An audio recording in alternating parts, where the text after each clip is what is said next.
అస్సలాము అలైకుం వరహ్మతుల్లాహి వబరకాతుహు. బిస్మిల్లాహిర్ రహ్మానిర్ రహీం.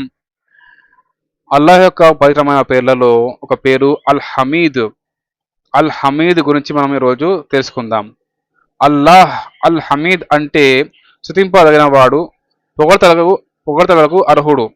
సాధారణంగా మనిషి తన కంటే గొప్ప వాళ్ళనో లేక తన పనులు నెరవేర్చుకోవడానికో మరొకరిని పొగుడుతూ ఉంటాడు. తను తను పోయిన వాళ్ళనే మరుక్షణంలో తెగడటం కూడా మనిషి నిజమే.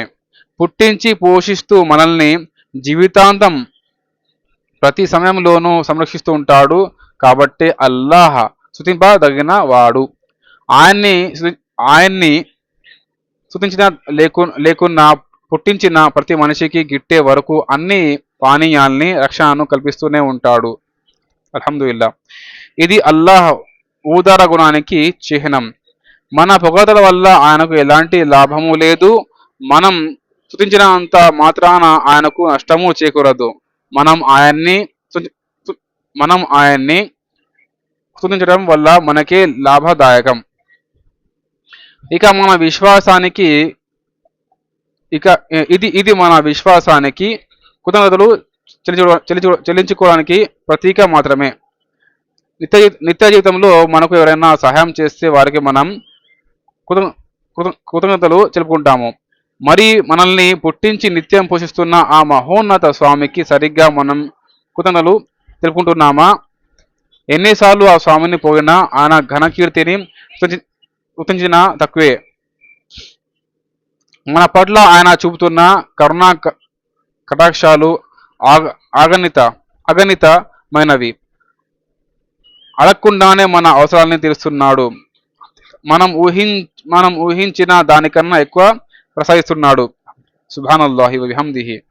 ఈ లోకంలోనే కాదు, పరలోకంలో కూడా మన తప్పుల్ని క్షమించి స్వర్గాన్ని ప్రసాదించేది కూడా ఆ స్వామియే ఇన్షాల్లా.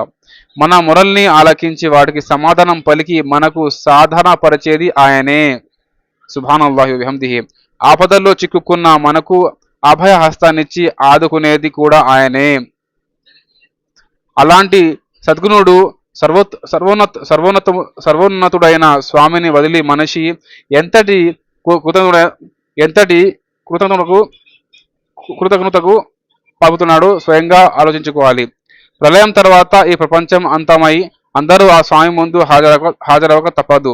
ఆయన ముందు ప్రతి వారు తమ తమ లెక్కలు సమర్పించుకోవాలి. ఇక్కడ ఎలా నడుచుకున్నా అడిగేవాడు లేడు, కానీ అక్కడ మాత్రం అందరూ తమ లెక్కల్ని సమర్పించుకోవాలి.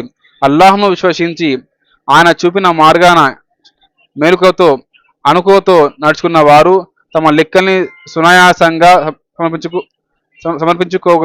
సమర్పించుకోగలుగుతారు. కానీ ఆ స్వామి చూపిన మార్గాన గాక ఇతర మార్గాలనుసారం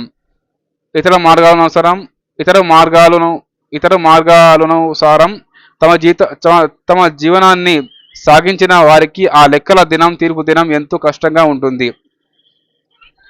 వారి కృతజ్ఞతకు ఫలితంగా వారికి నరక శిక్ష విధించడం జరుగుతుంది. అది ఒక రోజుతో అంతమయ్యేది కాదు. స్వర్గమైన నరకమైన అది శాశ్వతంగా ఉంటుంది. మనకు స్వర్గం కావాలనే అభిలాష ఉంటే మనము ఆ స్వామికి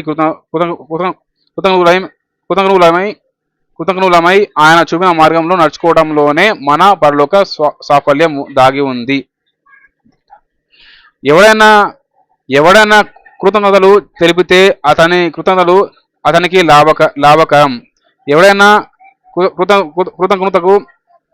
కృతజ్ఞతకు పాల్పడితే నిజానికి అల్లాహ్ అతీతుడు, తనకు తానే స్తుతిపాత్రుడు. దివ్య ఖురాన్ సూరా నెంబర్ 31 ఆయత్ నెంబర్ 12. అస్సలాము అలైకుం వరహ్మతుల్లాహి వబరకాతుహు.